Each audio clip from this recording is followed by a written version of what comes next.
Ooh. Hi, YouTube. Something is killing the children. Yeah, welcome to my channel. I'm Taylor, and I'm wearing my reviewing hat because it makes me feel like a newsie. That's what the kids call it, right?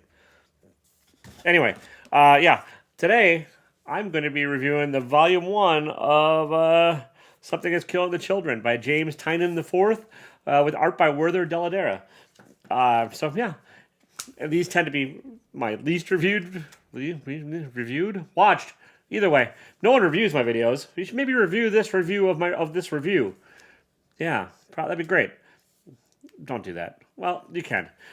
Anyways, stay tuned to the end of the video and find out how to win this trade paperback. It's been read because I read it. Otherwise, I couldn't review it. So it's not brand new, but I figure I could pay it forward and pass this along to somebody else if they wanted a chance to read this.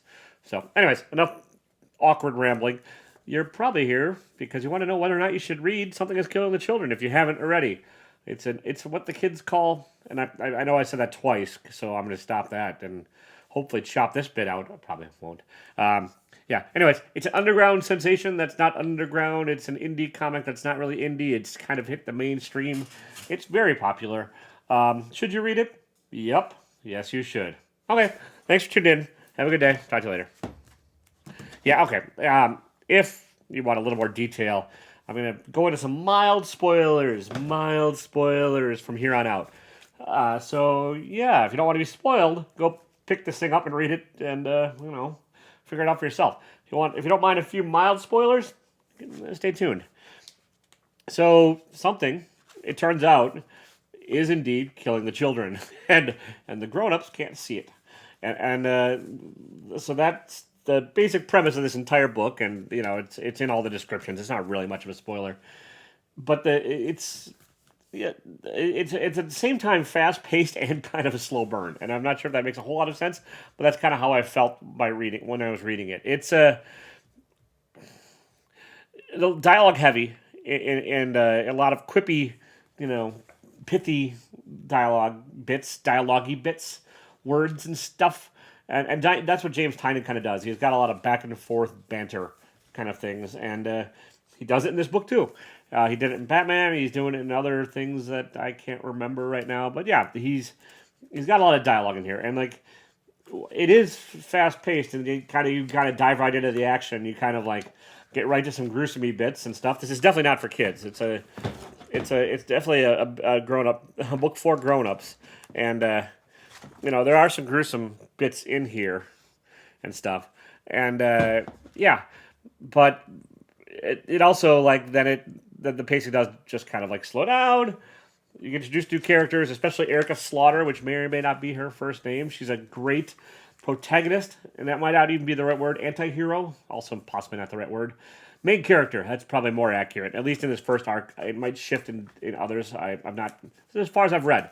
I own the individual issues, but I didn't want to like taint them with my grubby fingers. So I read this trade paperback, and I'm glad I did for a couple reasons. A, it's really enjoyable, and B, like I didn't want to again wreck the things, but there's a couple things in, especially the trade paperback version, that might not be issues in the individual comics. Like this spread, for instance, I don't know if you can see it, and this is what Werther does a lot. He tends to like go across the gutter here with panels, and things can get a little bit lost sometimes.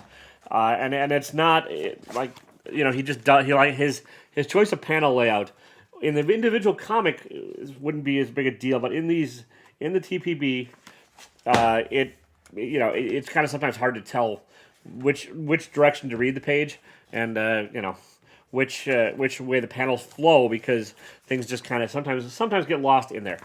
It's a minor quibble, but it's there. And I don't know if you've noticed, like the two spreads I did go back and forth on. The coloring is great. Very moody, very kind of muted palette for the most part. Even in the more dangerous, super fantastical scenes, it's got a hints of brightness, but still dark and muted, which kind of fits the tone of the story pretty well. Oh yeah, and this is a little. We got a spoiler, but also Easter egg. This is a license plate. It's or driver's license. The address on here is the state building in Madison, Wisconsin, and or the DMV in Madison, Wisconsin. Not a residential address. So fake ID. Erica's full of them. So her name may or may not be Erica. Just to touch back around and circle back around to the point I was making before I got distracted. Yeah, Erica's a great character. Lots of fun, very strong, tough, not drawn in a stereotypical like comic book style, which is also kind of refreshing and nice. She has a pet, possibly stuffed octopus that looks like a ugly doll, one of those kids' toys. That plays into this as well. I don't want to get into a whole lot of spoilers on some of that. This 5 issues does a good job of like setting up a bigger picture. It does tell one of the, it has a sort of complete arc to part of the story, but it definitely leaves you wanting more and makes you realize you're not done with this. And the way that Tynan introduces things, it's kind of nice. It's not like there's a little bit of an expositional dialogue dump in the beginning, which I think is kind of necessary. But otherwise, it's kind of like little chunks of things here and there. Like you just kind of have to naturally pick up hints of Erica's past and hints as to where, like what she's part of, if she's part of an organization or group, or who's pulling her strings. And it's kind of a nice way to present that information. It's not like, oh, this is Erica. Here's everything about her. Let's get going. It's more like, oh, you're interested to learn more about the character because of how the information is presented. It kind of reminds me of a conceptual artist's piece. Yeah, I know. Here's my weird tangent. There's an artist named Lawrence Weiner who had a installation on the outside wall of the Walker Art Museum in Minneapolis for a long time that said, "Bits and pieces put together to present a semblance of a whole," and that kind of fits the way that Erica is being like built. It's you get little bits and pieces at a time, which is kind of nice. Yeah, and all the other side characters in here are pretty interesting. The main little teenager who's dealing with all the guilt and stuff. I can't remember his name. I don't think his name is actually that important. But he the grief is palpable throughout this book, and the main. I probably should learn his name, shouldn't I? Here's what I do. Nope, they're all dead. Okay. I can't remember. James. Oh, there you go, James. And he actually kind of looks like James Tynan, too. So, and it is pronounced Tynan. I watched part of an interview with James Tynan, and he said his name is Tynan, so I'm going to call him Tynan. Anyways, the main character kind of looks like the boy, high school boy, who's not necessarily the main character, does kind of look like a younger version of James Tynan. Yeah, I know. All over the place on that one. Sorry. And Moody coloring the page layout. I've talked about that. Okay, there's also like cops and stuff in here, and they're not presented in your stereotypical small town way. This is set in Archer's Peak, Wisconsin, which is not a real town. I'm from Wisconsin, so I know every little town in Wisconsin. I don't, but it's not a real town in Wisconsin, but it's presented in that sort of small town fashion where everyone knows each other. There's a little bit of distrust of outsiders and any stranger in this environment because like there's 9 kids that are dead or missing, is treated with a bit of like suspicion. And the cops don't know what they're doing, but they're not like, how like there's the trope of like evil small town cops or like willfully ignorant where they're acting like maintaining and like they lock the main character up and then never let them out because that would be smart. There's not some of that doesn't happen in here, which is kind of nice. It's kind of refreshing that the cops, while trying to obey the letter of the law and stuff, are also realizing they're in over their heads. So that's a nice, refreshing little thing. The art and I touched on the coloring and stuff. My only other complaint is, and it's sort of like you can possibly tell a little bit in here, it's sometimes difficult to tell exactly what's going on in action scenes, and that's sort of a flaw, but it's also I think the way they're choosing to tell the story. Like what Erica Slaughter's up against is kind of vague, and so I think the action scenes are kind of meant to be vague and sort of like the movie Jaws, where you don't see the entire shark. You kind of like, oh, yep, that's intense and blood, and now somebody's dead.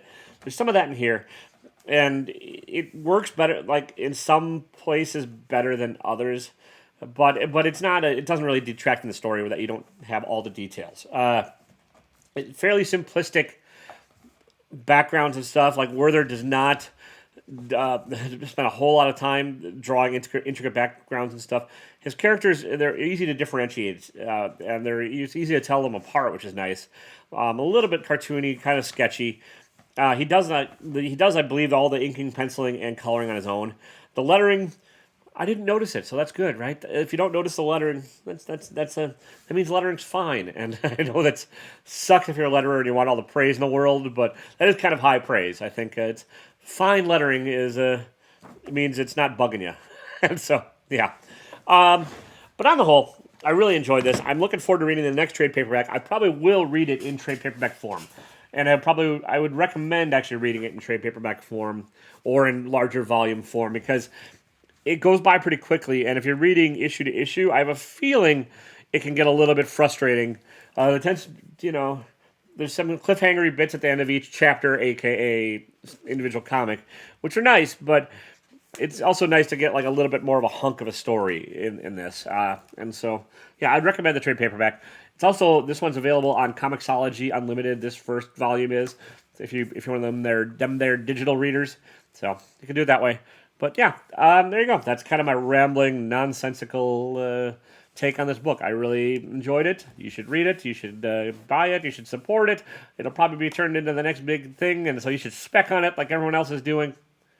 You maybe don't have to do that last bit. But if you'd like to win this book, and these do tend to be fairly low-viewed videos of mine, so you have a pretty good shot if you've made it this far and have paid attention this far.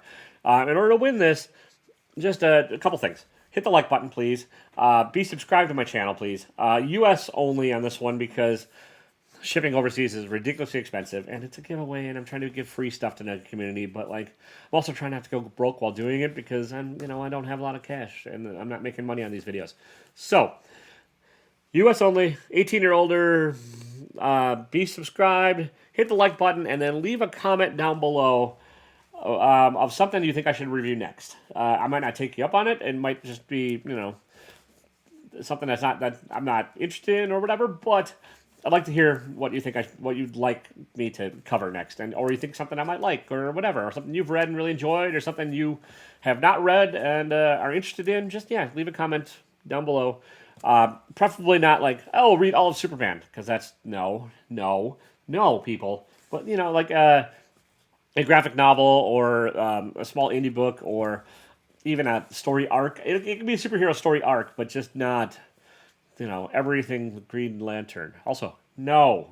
But, yeah, so I will announce this. This video is dropping on Tuesday the 27th. I will announce the winners of the giveaway the next Tuesday. I'm going to try to make the reviews a weekly thing, so the first Tuesday in March, watch that video to find out if you've won. See, that's how I get you hooked. You have to, comment. You have to do something to win this, and then you have to watch the next one to see if you've won. Oh, I'm getting to be really good at this YouTube-y stuff. I'm not. But thank you for watching. I appreciate it. And as always, don't be a dick.